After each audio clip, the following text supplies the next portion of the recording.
E ngā mana e ngā reo rauranga tira mā tēnā koutou katoa. Tuatahi ake, e tangi ana te ngākau ki ngā mate o te wā. E te pāpā, Uncle Harry, haere atu. Kia Poppy Sid, haere atu ki ngā mātua, ki ngā tūpuna e tatari mai ana ki a koe.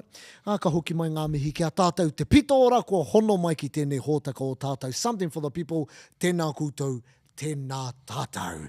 E te whānau. Te tiro mai, kere ama right, anipiki tuari, te tangata mau moko, kei te pēhea chief. Well, ko pai nai nei. Ne? Ai, i tunu rongo i te mama i te rāhoro, engari, i rongo hoki i te aroha. No reire mihi ana kia kōrua o tira ki te whānau nui tonu i tai atu ki te marae. Kua papatahira wātu tō ihu i te kaharoa o ngā hongi roto ngā hongi e rua ko. Ko ahua paru i nai. Nā, i tino rongo i te aroha, hei kaupapa miharo, he honore hoki te takoto tahi me taku pāpā, me taku taina. Kia ngāua tahi tia mātau katoa ki te rahu, ki rongo hoki mātau i te mamae. Engari, ai. I miharo te rāchi. Toko maha te hunga i tai atu, me te hai te kāna kia pēnā, koutou toko toru, kaunga. Engari, kia pono aku kōrero, i paku mataku au te kuhu atu ki tēnā kaupapa i te mātotoru o te aroa. O ne? Ai, rawa atu te whakaro, anei, tēnei tai rāwhiti, e haere tahi ana. Nau mai ki taku o. Ai. Engari, i a tāhua tonu, i a tāhua tonu. I miharo. Ai. Te vitai mea e hātu kehi ka ki te teina o kere ata whakatakoto i ngā ture. Te whānau, anei ngā mea pāpāpā. Atuihi. Anei ngā rārangi kaua rawa koutou e whakawhiti te rārangi nei ka ki te awelta. Kei te whakawhiti. Ahau hoki. Whakati wherau i aku karu ana e karaputi au e te tangata. Engari, i miharo.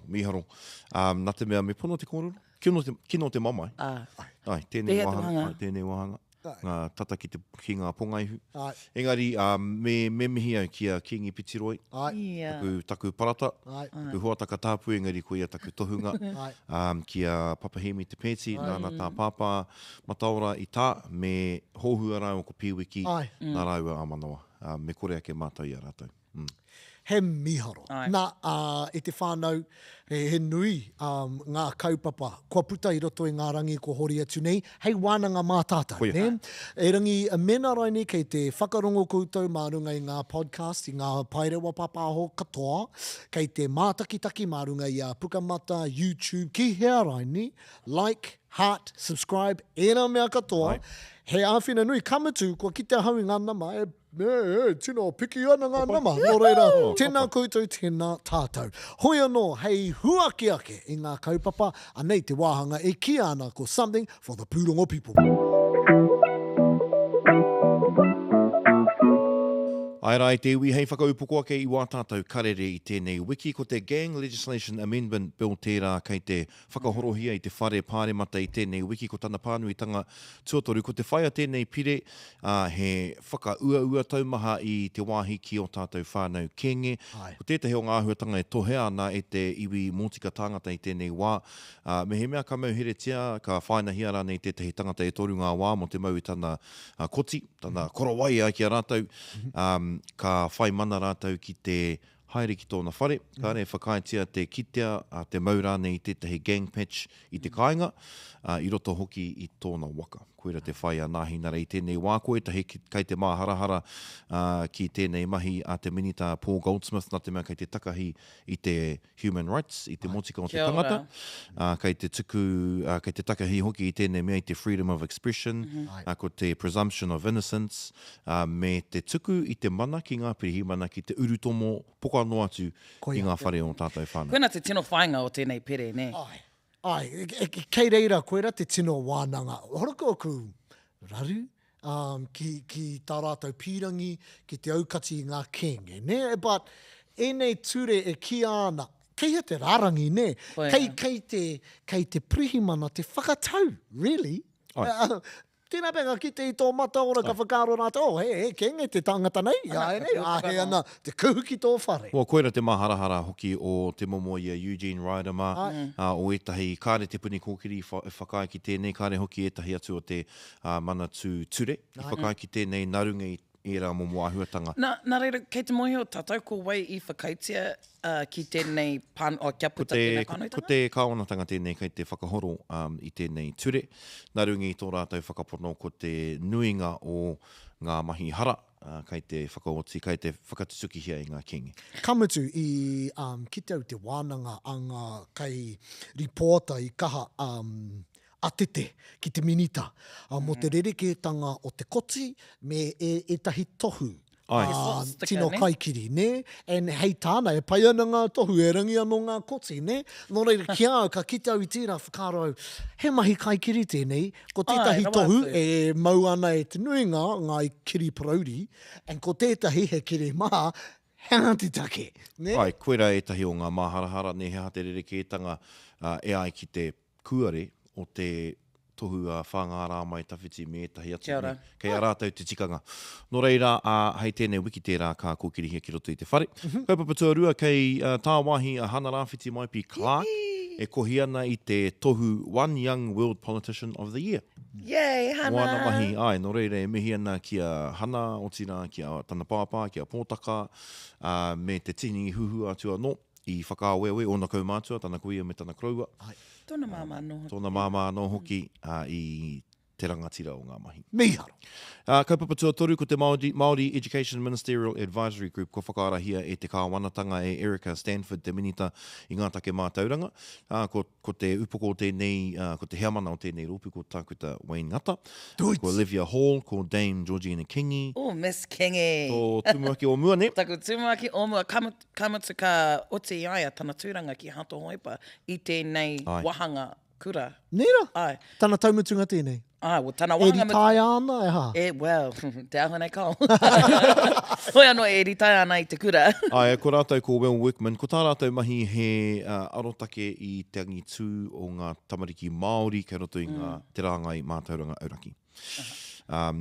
Nā reira, kaua ko ngā kura kaupapa Māori. Well, I puta taku amu, ka mea mai taku pāpā a kao mā te matakahuki, koera te he kāhui e noho ai ngā māngai o ngā kura aiwi, kura kaupa Māori, kohanga reo whare wānanga, ki rungi te matakahuki, ko Rāniera Proctor mā rātou te taha kaupapa Māori, e tiaki. Okay. Kaupapa tua whā.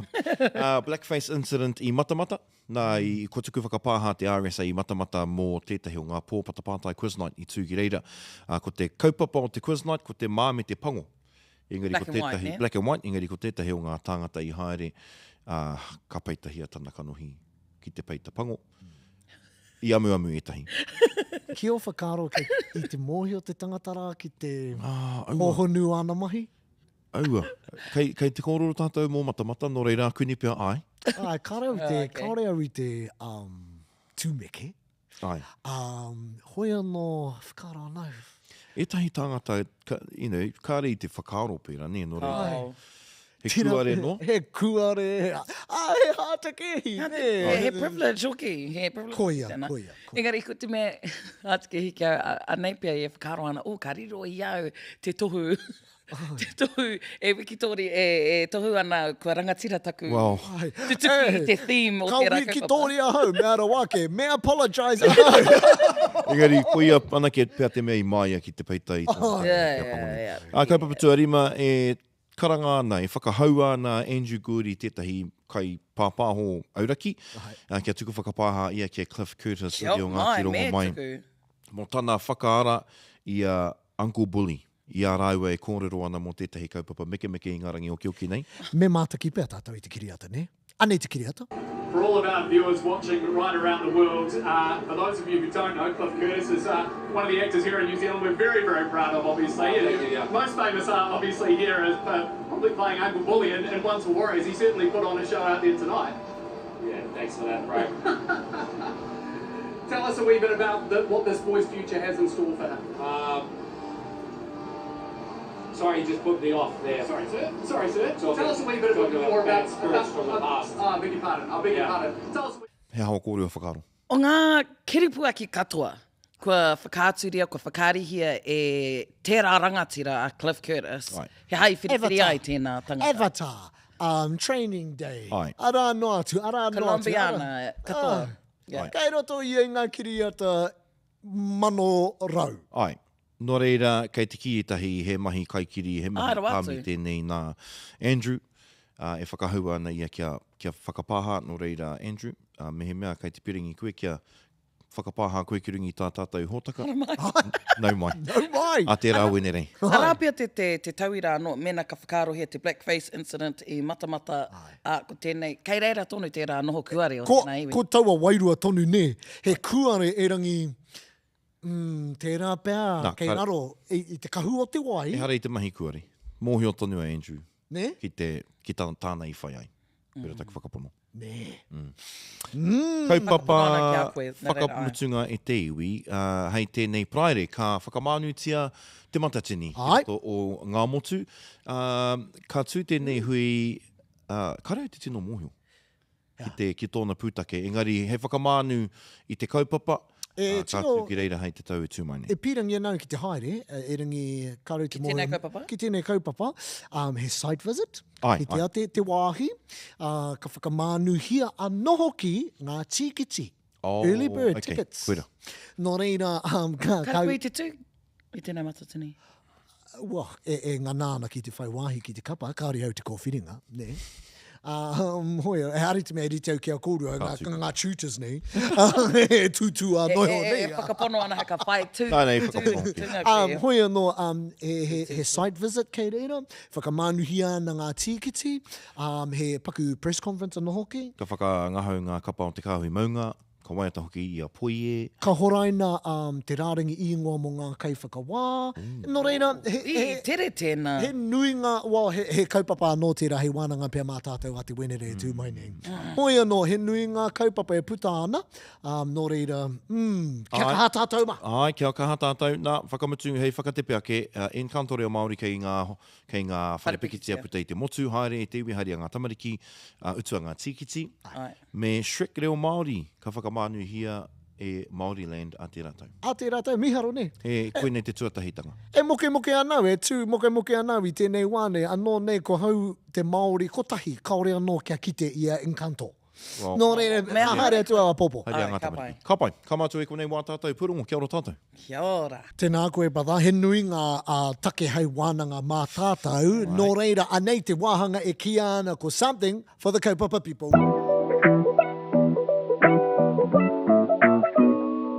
Nā, i tērā wiki, i puta i a koe te pūrongo, kua whai wāhi atu tētahi o tātou, ki te rārangi kaiwhakāwawe nui o te ao mō tēnei mea te AI. Tutu ana koe me te AI i rato i a kurua mahi? Ka whakamahi ahau i te chat GPT, i roto i aku mahi rangahau, mō ngā Meta hai pai nei. Ui ana e au, e mihoro. Kāre anō ai kia whakamātau. He kore take ahau ki te mahi i taku waia. Kei te ao ko. Haunga rā Nua te- koe e noho ana. E tino pīrangi anau ki te raweke i te AI mahi, kiripua ki mahi cartoons. Ai, koe ki te... E tino miharo e rā mahi. Ai. Hoi anō, kua waimari e te hōtaka nei, kua waimari e something for the people, i te mea, kua tai mai te rangatira o te wā Peter Lucas Jones ki te ata hora i ana kōrero, ki te kōrero mō tēnei mea, me ana mahi i roto i e nei tū kaupapa. Kei te whanaunga, kei te rangatira, tēnā koe nau mai ki te pai o something for the people. Tēnā koe o tira, tēnā koutou katoa. Anipiki, ke rea ma huri atu ki a koe e taku whanaunga. Hauri ana hau te hono mai ki tēnei hōtaka i tēnei rā. Nō reira, pātau tuatahi e te whanaunga. I tērā atu wiki, puta i a mātou te pūrongo, whai wāhi atu koe ki te rārangi, te kotahi rau o ngā kaiwhakāweawe hurino i te ao. Te ao. I te ao, e ai ki a Time magazine. Nā, kārekau he mōhini nui ake i tērā pia i te ao. Pēhea tērā whakahonore, pēhea tērā honore nui ki a koe, Chief. I tino ohorerea hau, i te whakapua kina, Time magazine, taku ingoa.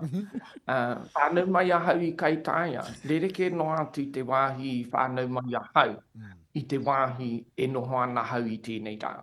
Kei San Francisco ahau I te rānei, no te pō ka haere ahau ki tētahi hui, he tina, mo te kotahi rau rangatira awe awe e ai ki o rātou nei whakaaro, kia hui atu, kia tūtaki atu, kia kōrero tahi. Mō ngā āhuatanga e mauri ana e tēnā, e tēnā, e tēnā.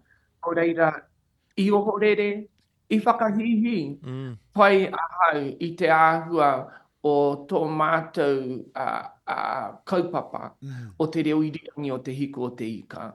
I whakahihi pai. Engari I roto I tērā whakahihitanga, ko te whakaiti. Ko te whakaiti nā te me horekau au I whakapono. I te tuatahi I whakaroa hau tērā pia he scam. He a tēnei imera.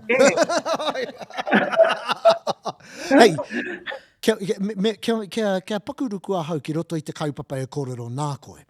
He hara ia te tino matu, te tino kaupapa o tō AI, e whakatairanga hi ana e Time magazine, e mahi neina, e koutou ki roto o te hiko o te ika. Ko te mea ko tia mātou te hāpai, ko te whakaako I te rorohiko ki te kōrero Māori. Ne, he whakaako I te rorohiko ki te huri I te reo kōrero, hei reo tuhi tuhi. Ki te huri hoki I te reo tuhi tuhi, hei reo kōrero. I te ao AI e kōrero tia ana tēnei momo mahi. Pene me te mene, he natural language processing. He natural language processing.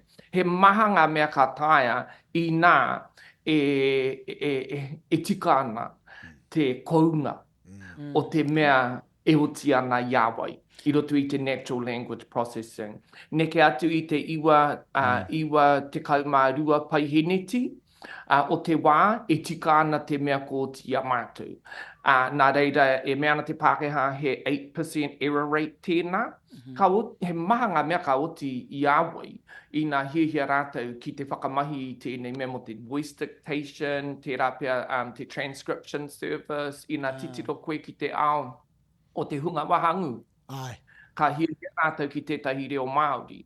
Hei whakamahi I tō rātou mihini. Ki te kōrero mō rātou. Kei kona anō te hunga kāpō. Ka hiahia rātou ki te screen reader. Engari ko te mea ko tia mātou ka taia te reo Māori me te reo Pākehā. Pēnei a tāua, e tahi taima ka kōrero Pākehā tāua, e tahi taima ka huri atu ki te reo Māori. Nā reira ko te mea ko tia mātou, ko he a te reo. Me he mea e huri ana tētahi ki tētahi atu reo, Māori Pākehā rānei, ka pai hoki te mahi o tēnei mea. Miharo. Hea te hua o tēnei momo rauemi e te tuakana? Hea tō hia e ona whakamahinga? He maha ngā momo whakamahinga, engari I nā whakaaro a hau ko te ao mātauranga, me te ao whakaako. I nā titiro tātou ki ngā kaiako me ngā kura mahita o Inaia nei. Aha koe e hiahia ana rātou ki te hāpai I te reo Māori I roto I ngā kura, e tahi o rātou, kāre I te tino pai, mo te kōrero me te tuhi tuhi. Nā reira, mā nei rauemi, e otia I te whakaaro, ki te tuku, I te reo, ki te hunga e haere mai ana e hia kai ana. E hia kēnei ngā pirionea ko whai wāhi atu ki tērā kotahi rau ko Mark Zuckerberg te tāhuhuranga pū o meta o pukamata tētahi.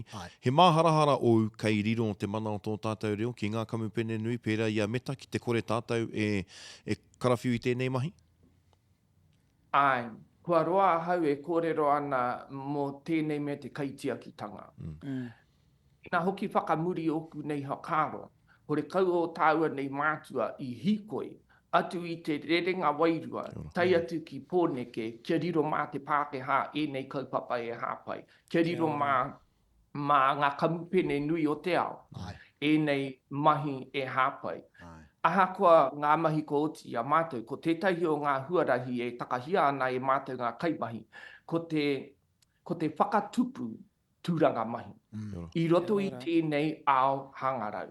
Whakatupu tūranga mahi mō tāua te Māori. Me o tāua nei i te moana nui a kiwa. E tino, ki te anau i te hua o tērā, especially tāua kōrero nā mo te whakatupu i ngā tūranga mahi. E whakaaro anau mo te AI, ara nātu ngā tapu AI hangarau e tai ana e ngā iwi kōrero reo Pākehā te mahi i roto i te ao pāpāho. E rangi nā te mea kaore tae te AI, te whakarongo me te mātau ki te reo Māori, he ua māku te whātoro ki e rā hangarau.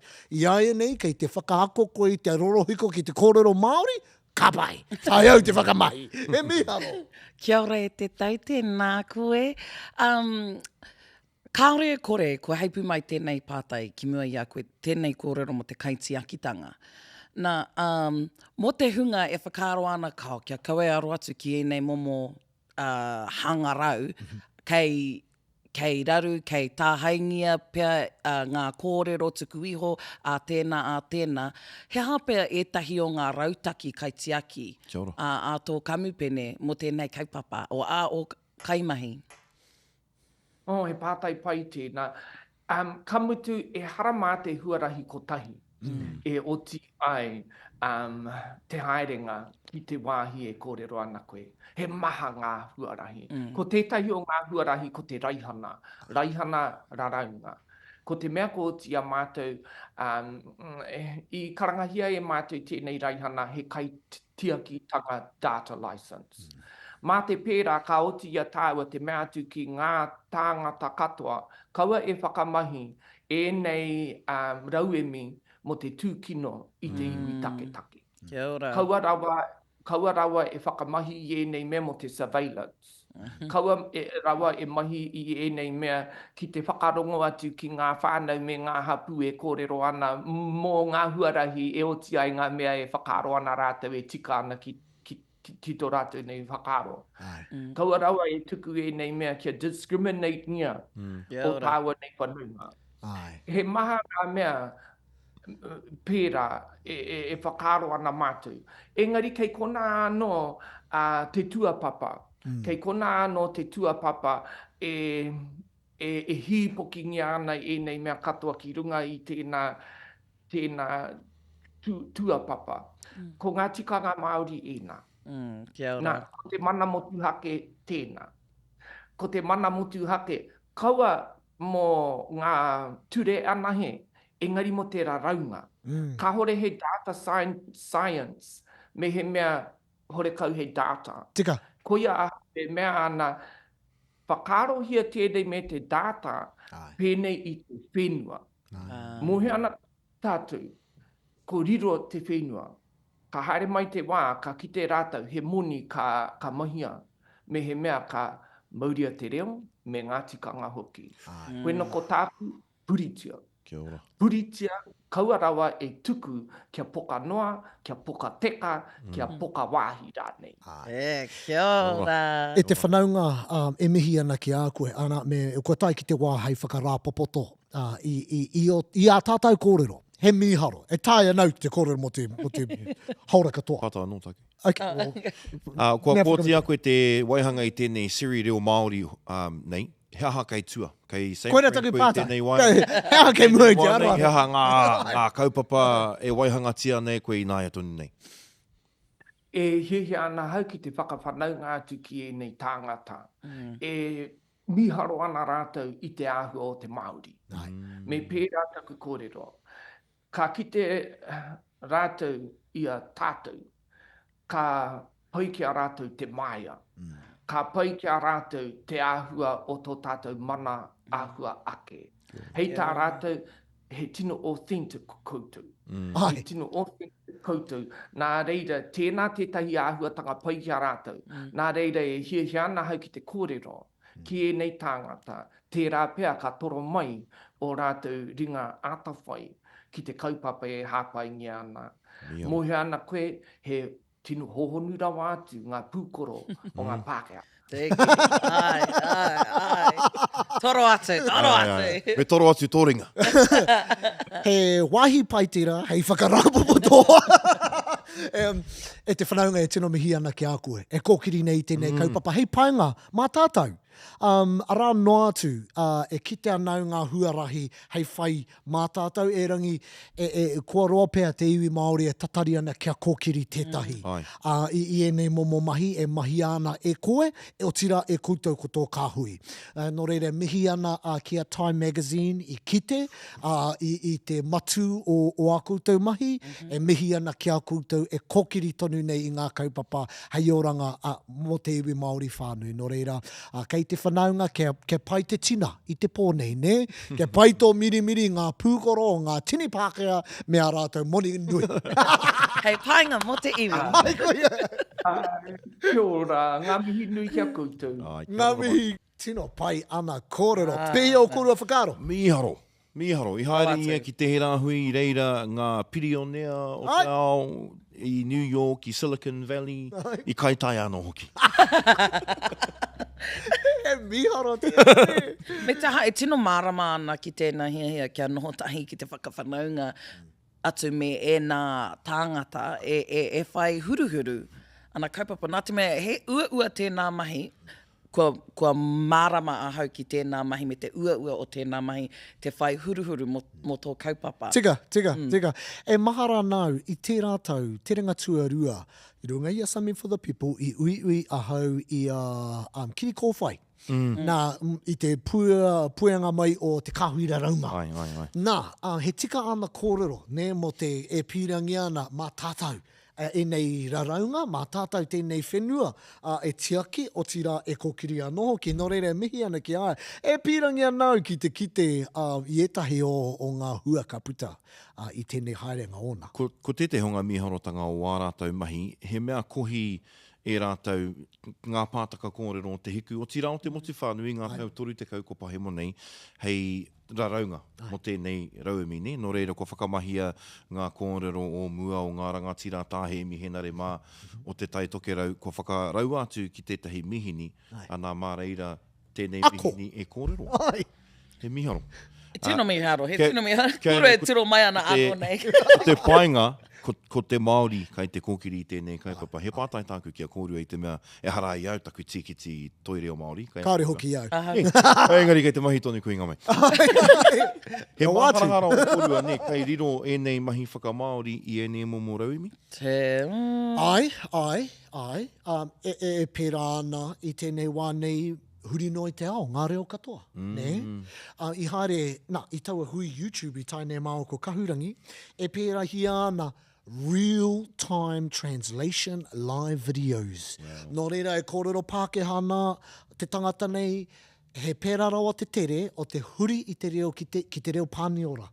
Nō reira, e kia nau, ka reo e pīrangi kia puta te reo Māori waho atu o tērā pauaka.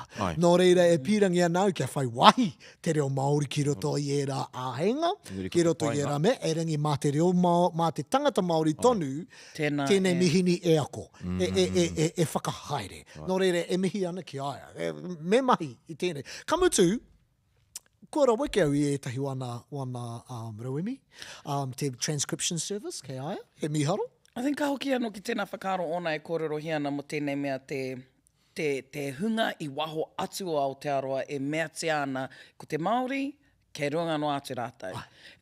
Me te aha koina pēr tētahi raru ki roto i Aotearoa nei, kaore te iwi o konei, Pākehā mai, Māori mai i etahi wā e tino whakapono ana ki te rangatiratanga o tō tātou reo. Nā reira, ko te toro atu ki nei momo, hara i te mea, rauemi ingari ngā hanga rau, e rangatira ake ai pēr. Ki au. Me mutu pēr, tā tātou apo, tā tātou tiaki rawa i tēnei taonga. Ko tīmata ia, he Māori ia. E ki ana ia kei ngā iwira, ngā hohonu pūkorora, ngā Pākehā, he moni a rātou, ne? Me tuku tātou i tētahi mea. E pai ai tā rātou homai i te pūtea. Nō reira, ko taku whakatūpato i ki te tātou i te rātou i tukua e tētahi kamupene no hi te reiria te mana te mana hoko i te kupu mānuka, ni? Ai. Rite hoki ki tā araraurangi Aotearoa mo te kia ora. Ki au nei, me tīmata tā tātou hoko whakatoka i te mana ki tō tātou reo ture nei, ki ngā kupu, Kia kore e riro i ngā kamupene ki atu. Kamupene ai e rangi ki au. E nei, pirangi ana Te tātou. kore tātou e mahi pērā, ka taka te wā, kaore e whakaitia kia whakamahia e tātou tētahi kupu i te mea kua riro ki te mana ture nei ki taua kupu i tētahi kamupene. E whakaro ki anau kia mo te oranga o te reo. Ki te noho tonu tātou, ki te ki, mā tātou anō tēnei mea. Karekau he oranga kei tua o tērā. E pirangi anau kia ako te ao i te reo Māori. E pai ana, kia ako te ao i te reo Māori, ingari ko te mana me te tapu o te reo Māori me noho tonu ki te iwi Māori. Te tapu, ai. Ka reo ku... Hei te kōrero ture au ni, nō re, ko te tēnei kupu mānuka, ko te hoko-hokotanga o te kupu mānuka, tata tonu i riro i tētahi atu iwi, tētahi atu whenua, kāre hoki au i te whakai kia riro te ingoa o Ngāpuhi, ki tētahi kamupena no Amerika, ni? Kua e rawa ki ana tātou i ngā whakaro iwi ki ana hoki. E whakaro anau ki etahi pakihi Māori, he ingoa kamutu he whakaro iwi ke a rātou. Pai noa tā tātou rawa ki e. Ngeri hea te kupu Pākehā? Rights? Copyright? Tērā momo ahuatanga? Kei te tangata tuatahi, ngā mōtika kei te tangata tuatahi whakaro he ingoa pai tērā. Ai, nō reira, hea tauira. Nō reira. Whakaro ana tō tāua tangata. Into the Dragon. Ai. E hara tērā i te Māori. He whakaro take tērā. Ai. No tētahi atu iwi. Bruce Lee. Kei te Māori. Koe te ingoa te kamupene. True. Engari, kei te ki kāre whakaitia kia whakamahia i tētahi atu? O tērā aua, e rangi tērā pia kaore whakai kia whakamahi limited, Into the Dragon limited, āraini. He nui ngā rawa ke tanga e tai. E rangi... Whakapono ana kei te tikataku. E rangi, kau, he tikatau, e hoki muri ana, e harai te me he kaupapa hou tēnei. Moana and the Moa Hunters, i huri ia i te ingoa, ke Moana and the tribe i te mea i mōtika hia tērā ingoa Moana e tētahi tangata i Tiamana. Wow. E ngā tau ki muri. Nō reira, hei te mea, he mea hou tēnei. Ai. Koe nei ngā mōrearea tanga o tā tātou tomo i tēnei ao. Koia, and koe rā tātou e kēnei. Me hoatu tātou i tētahi mea ki ngā iwira. Yeah. See, hau nei, kua copyright ngia, te ingoa Tuari Brothers, kia noho motu hake tēnā kia mātau. Koia. Patent. Koe ana, koia. Me pērā koe. Mena kei te pīrangi koe ki te whakatū i tō kaupapa. Tēnā. Hokona te URL, te website, ngā ingoa katoa me patent koe i te tīmatanga. Ai, tātou te Māori. Engari mena e tuku ana mā tētahi atu iwi, tētahi atu tangata rānei kaore o nā whakapapa Māori. Kāre au te whakai ki tēnā? He hao o koutou whakaro. So hia mai, tuku mai o koutou whakaro e te iwi. Ai, tākupi hia mai. Kaore kore he mātanga kei wānga ia koutou. Whakaro anau, kaore kore, ka ata kohurungia a shei roto i ene kōrero. Tēnei engari, he wānanga pai tēnei. Tino, and kia tērā etahi wāpea. He oa te maka pea tātou, te iwi Māori. Pēhea nei. Kia nei, e tai wā kei roto rawa i te pāka. Koia, koe nā tākou e kine, kei roto tonu tātou i te pāka, i e tahu whakaro anau, mena kei te pīrangi tātou kia orara wātu te reo Māori, kia kōrero hia te reo Māori, hei ngā rautau, ngā mano tau e tū mai nei, e tika ana ke tuari, ne, hia te reo ki te ao. Tuari, engari. Kei reira te oranga tonutanga. Engari puritia tonutia tōna mauri, tōna mana, tōna tapu. E whakaro anau mō ngā tini hōtaka, kōrero pāniora, ngā tini hōtaka, kōrero wiwi. Engari, ka hoki anō tēnā kōrero ki tēnei whakaro, ne, ko te iwi o konei kāore i te whakapono he mana nui tō te reo Māori. Nā reira, koe nā te take kāore he nui wā tātou hōtaka, wā tātou kiriata reo Māori rānei. Ahau nei, e whakapono ana, ko ngā iwi I waho atu o Aotearoa tēnā ka whakanu... Mana āpūtea nei. Ai. He rereke anō tērā though, ne? Tāwe kororo, ne? E kia ana koe, ko te ao Māori koe nei, te mata ki te ao, ne? Mo Aotearoa. Koe nei tāwe ki nei? E whakaia nau ki tērā. E ringi e kia nau, ngā mō tēnei mea te AI, me nei pirangi ana tātou kia AI hia te ao Māori, he tukuhanga kei roto I tērā. Ai. And me matāra tātou. And ki au, me nei pirangi ana tātou ki te raweke I tēnei tapu, ki te whakamahi I tēnei tapu, wau kāti, me tuku tātou I te reo Māori ki ngā ringa o ngā mihini nei. Kia ora. Wānanga point. Ngāpuhi, thangāpuhi.com e rua tekau Māori matāra te utu. Ai. Mo te domain. Koia? Tēnei wā. Tēnā, hokona. E ngāpuhi koe? Ka hoko atu au ki te iwi mo te rima te kautā. Ai, ko te Māori kei te mahi I te moi. Koera. Tuko mai o koe te whakaro I te iwi. Ia tātou I kōrero ana mo te reo Māori ni. Ai, tika. Nō reira, kua hono mai tēnei o ngā rangatira. E mōhio anau ki tēnei wahine. Kua mōhio hau ki aia mō te nui ngōtana oranga. Pēpi kapahaka, mearo ake, kua whanake mai roto I te ao whakāri, Ngahuia Piripi, tērā pē mōhio ana koutou, ko Esther tana I ngoi runga I a Shortland Street. E te whanaunga tēnā koe, Kas? Ia ora koutou. Hei, tuatahi, I mua I tā tātou ruku ki roto I ngā kaupapa. Ko koe te whetu maiangi o te hōtaka o tiriti poto I aene, kei te pēhea tērā? I mean, yeah. He manaka I roto I te noho ki runga I tēnei whakaaturanga.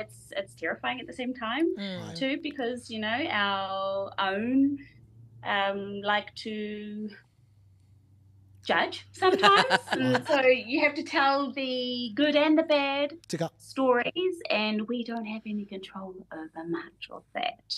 But you try to tell it in a way that, mostly, for me anyway, is the kai whakari, in a way that hopefully our own will understand. Yeah, tika. Ana ia tātou E kōrero good and the bad ana.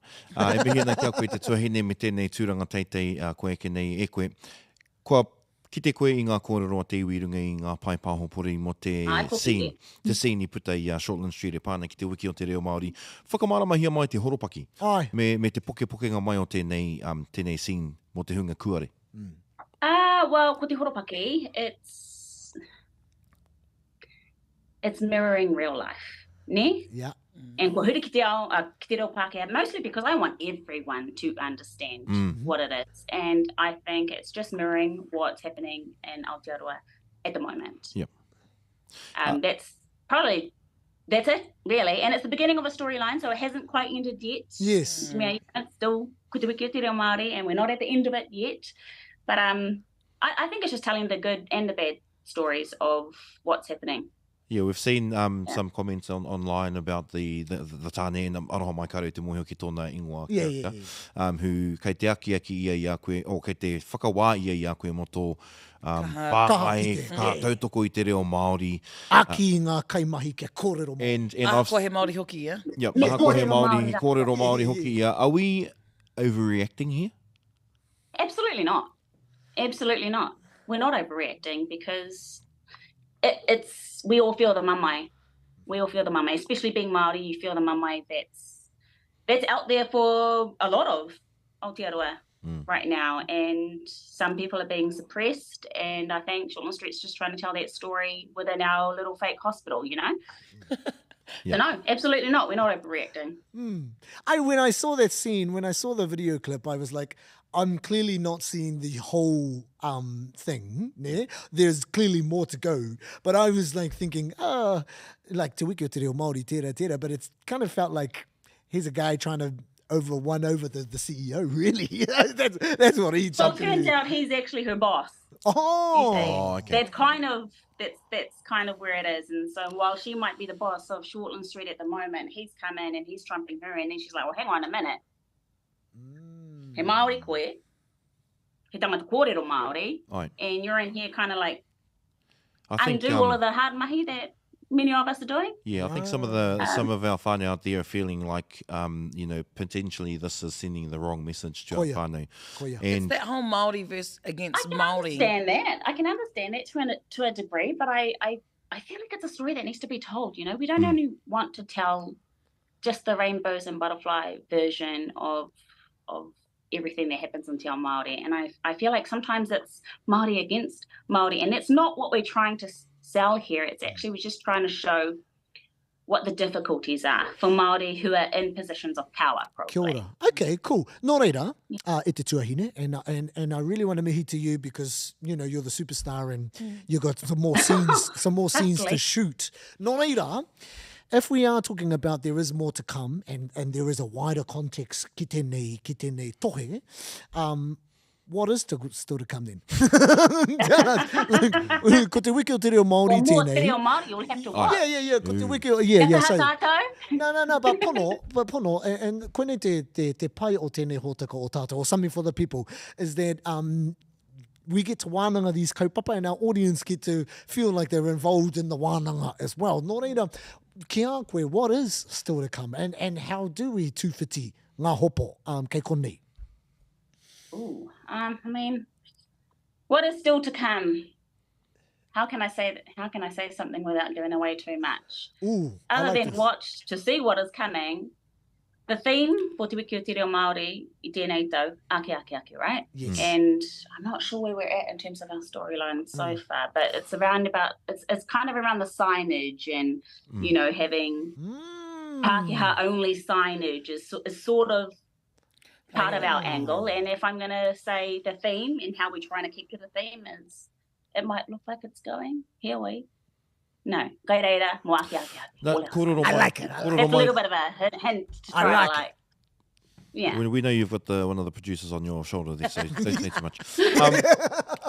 Ko koe, a lot of people won't realise that Ngahuia is the daughter of the former CEO of Te Taurawhiri. Yes. Nō reira, e ngākau nui ana ia ki Te Reo Māori. Koia. What does Te Wiki o Te Reo Māori mean to you, personally? Not Esther. Can I be brutally honest here? It means everything and nothing at the same time. E pai te rā whakautu. Mena he Māori koe, it's not about 1 week of the year. You might see it everywhere else, but if anything, it's a chance to kind of encourage anyone else who might want to take a step into Te Ao Māori or learn a word here or there or a rerenga here or there. Or, you might want to encourage some people in your workplace to speak a little bit more and ahakua kai te whakamā, kia kātata, that's kind of what it means for me. It doesn't really change anything in our whare. Can I just, one question. Do you ever envision in the time that you will be at Shortland Street a whole episode in Te Reo Māori? I would love that. And the closest we've come to that is we've had an entire scene in Te Reo Māori. And we had all the people complaining about it then. But I would love that. I would love that. And I think we're slowly taking steps towards something like that.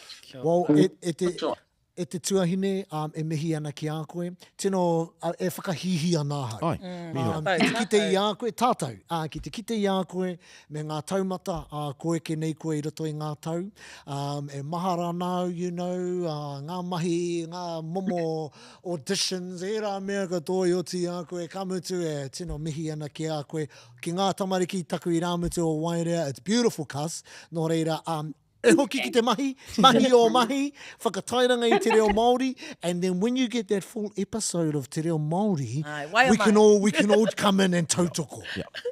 Hopefully I'll be a star of that one. Yeah. You should be. Yeah. And then and something for the people can feature in that episode. I'll be in the background with a trolley. No. We'll be on the podcast. On the Shortland Street. Okay. Ai, hoi no, e te tuahine e mihi ana ki a koe. Kia pai te rā, ne? E mihi ana, kia pai te rā. He miharo tēnā, he miharo tō pātai? O tēnā, e puta mai tēnā pātai runga I taku mārama ki tēnei ao whakari. Me taku mohi anō hoki ko ngā kiripua ki kāre ā rātou paku mana ki roto I ngā pūrākau ki ngā ahātu rānei. Ko tā rātou noiho he tiki atu I ngā kōrero kua tuhia e tētahi atu, ka whakari atu. Nā reira, ka hoki anō ki te whakaro o mua oku kia Peter Lucas, ne, me tēnei mea e tino whakapai ana te hunga i konei Aotearoa, kāore he mana o te reo Māori o tira o te iwi Māori. Nā reira, heri te tonu taku rongo atu ki roto i ngā mahi whakaari, ne? Ka tuhi ki te reo Pākehā, ko te whakaaro Pākehā, te matua. Ka tahi ka whakamaori i ngā kupu, ki reira ka kia he Māori. Ana, koira te ara e takahi ana te ao tiwi, te ao whakaari. E whakai ana koe ki te horopaki i whakamārama hia mai ai e Ngahuia? Ko te aro ke he whakamana i te reo me te hoatu i tētahi āhuatanga pono, ne? E hangai ana ki tō tātou reo? Ki au nei, he nui ake te pono, te whakaaro mena, he Pākehā tēnā e tohu ana ki te Māori, kau e pēnā mai. He rite tonu te rongo atu, te kite atu i tēnā āhuatanga, kaua ko te Māori ki te Māori. Ne? He koera te mea āhua rere ki, ne? Ko te Māori. Tangata kōrero Māori. Kōrero Māori, kei te toe, ne? Koe rā te mea kāro i te whakai atu i a tama pōtaka i pēnā ana, hoi anō he kororo anō tēnā. Kāre au i te whakai ki tēnā horopaki, ki tēnā, ka amutu kāre hoki au te whakai ki tēnā mea, kia kaua noiho tātou e kōrero mō ngā ponies, ngā tāna? Ngā painga. E hara i te mea he pērā rawa, te puta o ngā kōrero mō tātou te iwi Māori. Ne te nui ngā te wahi stereotype tātou. I mean, kia ora, Uncle Bully. You know, ka tahi anō tēnā kōrero, ka heipu mai anō. E whakai ana koe ki ana kōrero? Mo tērā wahangara? Kei te marama au ki tā rātou i whai ai, engari tika pēr tā anipiki i ahu mai i te whakaaro Pākehā. Ne, pai ke atu, kei te tohe anō te Māori ki te Māori, hei, i runga i tētahi hōtaka, kei te kā mātaki nei te Pākehā. Nō reira, ko te optics ki te mate. Ko tā rātou whakatairanga heiwi tohe tātou. Kei te tāmi tātou i tō tātou ake reo. Meni, e mahara nau i mohi au ke tahi o ngā writers i ngā taukimuri. Ka ki rātou e pīrangi ana rātou ki te whakaata.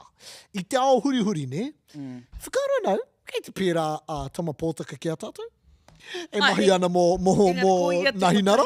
Ko ia te kotahi o te nui ki roto. Nui ngā kai tō rangapu, kei te pērā. Ko mātaki koro i te kiriata whakatairanga Chris Luxon, i te wiki o te reo mai. Kaui hātāna. Mātaki ia. Ko rāua ko tama pōtaka e tū ngā tahi ana, kei te whakapuakina e kei te pānui a Chris Luxon i te script, i te orokiu. Ngeri kei tōna taha a tama pōtaka e whakakupu ana i ngā kōrero a Chris Luxon. Mātaki ia kei te whārangi a Chris Luxon i hātaki. E arohana i taku whananga. Paku arohana. E rangi, mena kei te tiki rātou i tērā horopaki, te kāwanatanga, kei te aukati, kei te huriinga, ingoa o ngā tari i Māori, nāwai, kua Pākehā anō, ko te minita tērā kei te pērā ki a tātou. Tika, engari, kia hoki anō ki tēnā kōrero, ko ia te kotahi tangata. He nui tonu te hunga Pākehā e pēnā ana. Nā reira, kia tikina atu ko mena ko te ao huri tātou e kōrero nei, e hihia nei, whakarohia tēnā. E rangi mena kei te whakamaori au i ngā kupu iti rā a Ngahuia e ki ana ko ia tonu katoa. Nō reira, te āhua nei, ka wiki tōria te reo Māori. I roto i tērā. Tohe, wai ka mōhia, wai ka ki te. Hoi anō e te whānau, e hārea ke nei, ko te wāhanga, honau mai te hapa.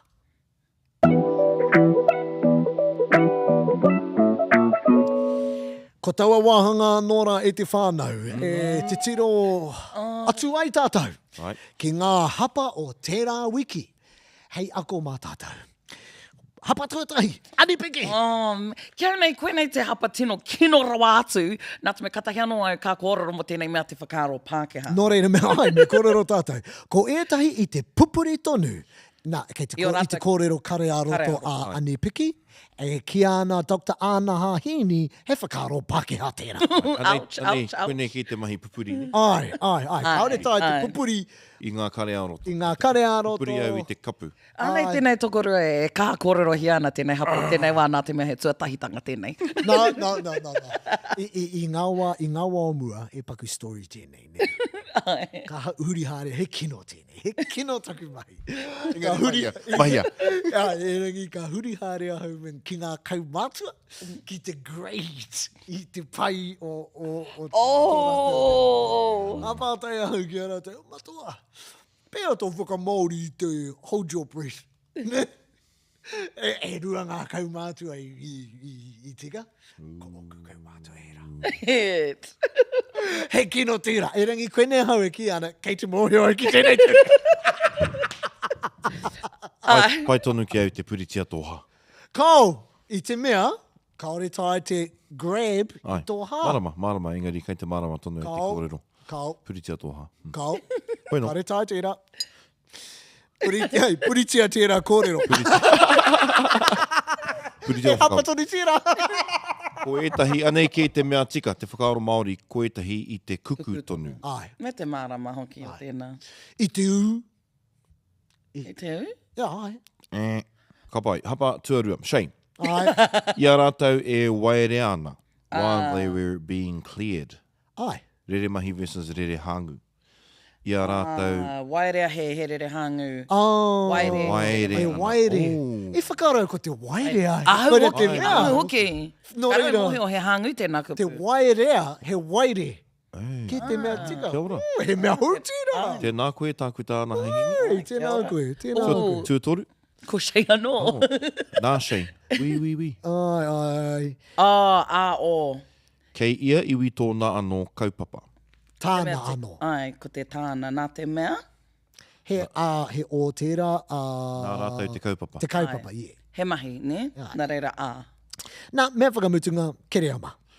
Nā ngā hangarau o te wā i whai wāhi hoki etahi ki te noho ki te kāinga i whai wāhi ai. Ko te ai. Ne? Ai, tika ana. Kamatu, e hara i te mea hei tēnō, ka tēnō ki te rangona tēnā hapa. Whai wāhi ai. Ai, well, mena, ko tāku e kōrero nei. Te ai, he ua kia mōhio he hapa tēnā. Ai, engari i mōhio tonu he hapa. Koina, i tērā tau, tuku mōhio i runga i tēnei hōtaka, i ki ahau, koenei te tahi mea e pirangi anau ki te ata, ki roto i tōku anō reo, ko te kupu ai nei. Nā he nui ngā ture. Ai, koia. Ana, kei te rongo hau, i roto i ngā tautata nei, he kaha etahi o ngā kai kōrero ki te raweke i te ai. Kāhua nei. Ngā mea mōhio. E whakaro, he pirangi anau ki te mai i te Te mōhio ai o te tangata. Ai, koia. Era momo ai, he miharo e. Ai. Era momo. Ai, no reira, ai. Era momo ai, reo. Ka mōhio pūtātai. ai. Hoi anō e tātai mai, tino pai e nei kōrero, te tikanga te tūmanako, kua whai oranga koe, koutou, i e nei hapa. Hoi anō, etahi o ngā mea kea whakarapopo tō tātou, whakaoti. Hāre i te hōtaka nei, ngā kaupapa e hāre ana. I roto i ngā wiki e tū mai nei, te wiki e tū mai nei, kei te hāre koe ki hea. Ai, e te iwi, kei te hare atua ki kōria. Te whakarerea o tau e ana piki e hoa. Ai, ka apeti, ka hono atu ki te hunga o hana. Ka pai. Ai, ka hare atu ki te tahi ahurea toi, nā reira mō te rua wiki. Ko te kapaka o whangara? Karekau, ko te kapaka o āwhina. Āwhina te kaupapa he hunga tēnā no... Pehe taku āwhina i tērā kaupapa. Ko Leilani mani. Ai, ko Leilani rāua ko ora kihima. Kia ora. Koera te kapahaka i hāre ki... Hawaii. Mary Monarch. Ai, tega, ko rātai tēnā. Koera te kapaha te koini. Kia awa. Ka noho ko tērā i kapaha te koini ne. Kuni pā. A te ngā regional was e tū mai nei. E stack tērā kapa. Iau e mātakitaki ana i tērā i te Mary Monarch ne. Ai. Ka ki te... Ko tau e kōrero pērā, koera te kapa. I kore rātou e wehe i o rātou kapa. Mo te kuini pēr, mo te kuini, ka wehe rātou. Ne? Anei te wahine e mū ana. Ka taihua, ka wehe koe i te kapahaka o te whangara mai tawhiti. Mo tērā kapa. Nana! Ka! Ki te tono te kuini, me pehe korei. Ai. Ne. Ki te tono te Me kuini, whakai. he kōrero anō tēnā. E hara i te tono. Ai. He whakahau. He whakahau. Ni. Ai. Well, I tono te kuini. Ko ke te hanganga kororo tātou mai nei te whānau. Kāore te kuini I tono, ne? Ei, atu ike I tū mai nei, Pūrongo people, kua tono te kuini. Wai anō. Kaupapa no atua wahine, the ancient wisdom of Māori goddesses. Ai, Puka hua hana. Hana tapiata. Hana tapiata. Ka whakamānutia hei te praere. E tū mai nei. Rawe. Ana, koe nei te puka tuarua ki taku mōhio, ko te ke iaia te whakarewa. Arangi, arahou tēnei māma, te mea tuatahi nānā no I whakaputa. Tēnei ko piri atu ia ki tētahi kamupene. Nō reira, ka pai. Ka pai, uri o te Ko pera. waha kōrero anō hoki. Ai. Te Ko tāmati whakataitai. waka. Tāmati waka, Kātu. rangi monoa, wairere ngai anō hoki. Rāni era Rāni era paka, te kuru. Te kuru. He maha tonu. Te awairere, he Ai. maha. Kia E whakaro. whakawai ana hau ko ka riro I a tāmati waka. Ne? Ki au, anei taku. Te au I ngā pai aru, I ngā ture. Ai, ngā e rā tere. Me hāngai, kau e pariparu ngā kōrero. Kau e Okay. whakaiti te tangata. Oh, mati. Ko taku, Nō reira ka tino ua te wāhi ki a tāmati. ko taku, anei taku, hea te whakamauri I tēnei, taku hoiho pauri. Nā, he kore taki roa atu tēnei. Hoi ho parahuri tūti. Ai, Hoi ho. ko rangi monoa. Ne? E miharo I ngā manu kōrero, ki ngā manu kare kōrero. kore. Ka mutu o ngā whakataitai I tū ki mātātua, ki au, I aia te wāhanga Ai. kōrero. Hira hira. Engari, koe heri te tonu te tu a mati ki te kōrero, ki te mahi. Me I rangi nei mahi. mono anō Kua hoki. rangatira ia ki roto I nei mahi. Engari, kia pono te kōrero I mea mai mati, ka pai, kua hoki atu koe nā reira, kua whaiwahi atu te tokorua, korua, kia kōrero mai o kaua māku. Engari, anei mati, kia te kōrero hia koe. O rini kaipara hinurewa pautū rātou ko kingi kiri ona. Ngā kai whakawāne. I hapai. Ko hinurewa rātou ko kingi o rini. Ka pēnei anaha. Ai, no, ki au, rangi monoa. Ka pai. Kia ka hako tau katoa. Ai, Te kau mano tāra tuatahi, ono mano tāra tūranga tuarua, whā mano tāra tūranga tuatoru. Miharo. Nā, mea whakamutunga, e te whānau. He mena kei te pīrangi koutou, kia whai wāhi mai kei a tātou, tētahi taonga, koetahi tikiti ki te pō mutunga, no te hōtaka e tū mai ana whiturangi hia. Nā, he production tērā, Whare tapere o te aroa. ai, e pokirihi ana e ngā iwi o te aroa nei, I tai koe ki te mea o te rātou, Ai. I miharo, I tangi ahau I te pai. E tū anō, kei te tū anō, tērā kaupapa, tēnei, ate wiki e tū mai nei. Kia ora. Nā, mena e pīrangi ana koutou, kia whai wāhi atu, ki etahi tīkiti, tēnā, tirohia ngā socials a arataua, kei reira katoa ngā meka, kia pai au tā koutou whai wāhi atu. Ka pai. E mihi ana ko atareta hoki tētahi ni. Ko atareta kei roto I tērā, Ana kei te whakahua tia Montel. o Montel. e Montel, ai. Ka pai. Ai, nō reira, hei te wiki e tū mai nei, ka ātarongo koutou, pehea, e wikitori ai koutou, koua I wikitori e rā mea katoa. Nō reira, ai. E kōrero anō au? Kao, I tu atu I taku hikaka kia whakatui tēnā kaupapa, nā te mea he nui taku whānau ki roto I tēnā kaupapa. Kamutu he piringa tahi ki a whakapaupākehi tonu. Kamutu e tino tautoko ana I tēnei kaupapa, nā te mea kite atu ana I ngā painga me ngā kaunga o a tātou rangatai. Ai, kia No ora. wātu. Gee. Ka haere ki Taranaki, ki te huira. Ai. Te matatini, a popo. Ai. No reira ka whakarongo ki ngā mānanga. E pirangi anō te haere anō hoki te rapea, me haere pia tāua. Hoi anō, e tātou mā, like, heart, subscribe, share, download, Comment. koe rā te kōrero, tā kupu e rā mea katoa, I te mea āwhina ana, tērā, I te hōtaka. Tō tātou hōtaka. Nō reira, e mihi ana kia koutou katoa, kia tau ngā manaakitanga, ki runga kia koutou, ki runga kia tātou, kia haumaru te haere, tēnā koutou, tēnā tātou. Kia ora.